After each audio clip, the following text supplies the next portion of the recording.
अऊज़ु बिल्लाहि मिनश्शैतानिर्रजीम बिस्मिल्लाहिर्रहमानिर्रहीम। अस्सलामु अलैकुम वरहमतुल्लाहि वबरकातुहू। उम्मीद करती हूँ कि आप सब खैरियत से होंगे। आज की वीडियो में हम तरतीलुल कुरान का सबक नंबर 2 पढ़ेंगे। सबक नंबर 1 में हमने हरूफ तहज्जी सीखे थे और उनकी अदायगी सीखी थी। आज के सबक में हम हरकात के बारे में पढ़ेंगे। हरकात ज़बर, ज़ेर और पेश को कहते हैं। अरबी में ज़बर, ज़ेर और पेश को फ़तह, ज़मा और कसरा कहते हैं।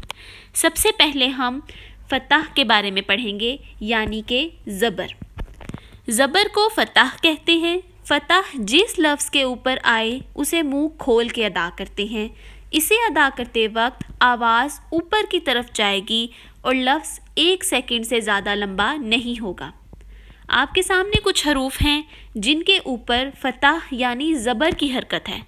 इन हरूफ को इस तरह से पढ़ेंगे: बा, ता, सा, जा, हा, खा, दा, जा, रा, जा, सा, शा, सौ, ज़ो, तो, ज़ो, आ, गा, फा, को, का, ला, मा, ना, वा, हा, आ, या।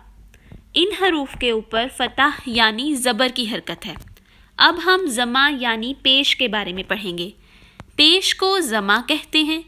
ज़मा जिस लफ्ज़ के ऊपर आती है उसे मुंह को गोल करके अदा करते हैं और इसकी आवाज़ आगे की तरफ जाएगी और लफ्ज़ 1 सेकंड से ज़्यादा लंबा नहीं होगा। आपके सामने कुछ हरूफ हैं जिनके ऊपर ज़मा यानी पेश की हरकत है।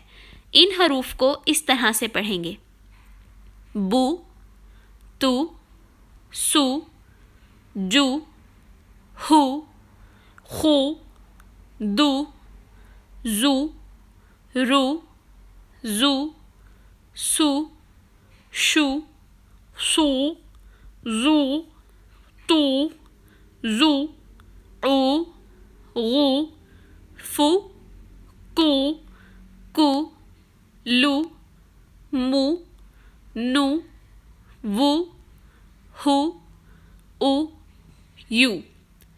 इन हरूफ के ऊपर ज़मा यानी पेश की हरकत है। अब हम कसरा यानी ज़ेर के बारे में पढ़ेंगे। ज़ेर को कसरा कहते हैं।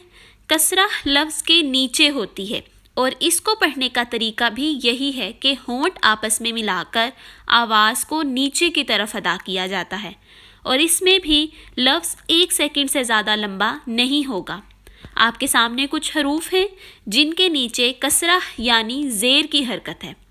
इन हरूफ को इस तरह से पढ़ेंगे: ई, बी, ती, सी, जी, ही, हुई, दी, जी, री, जी, सी, शी, सी, जी, ती, जी, ई, गी, फी,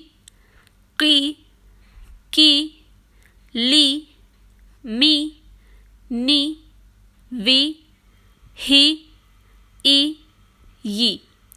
इन हरूफ के नीचे कसरा यानी ज़ेर की हरकत है। आज का सबक हमारा यहाँ पर ख़त्म होता है। अगला सबक सीखने के लिए मेरे चैनल को लाइक करें, सब्सक्राइब करें और बेल आइकॉन का बटन दबाएं। जज़ाकल्लाह। अल्लाह ताला हम सब का हामी व नासिर हो। अस्सलामु अलैकुम वरहमतुल्लाहि वबरकातुहू।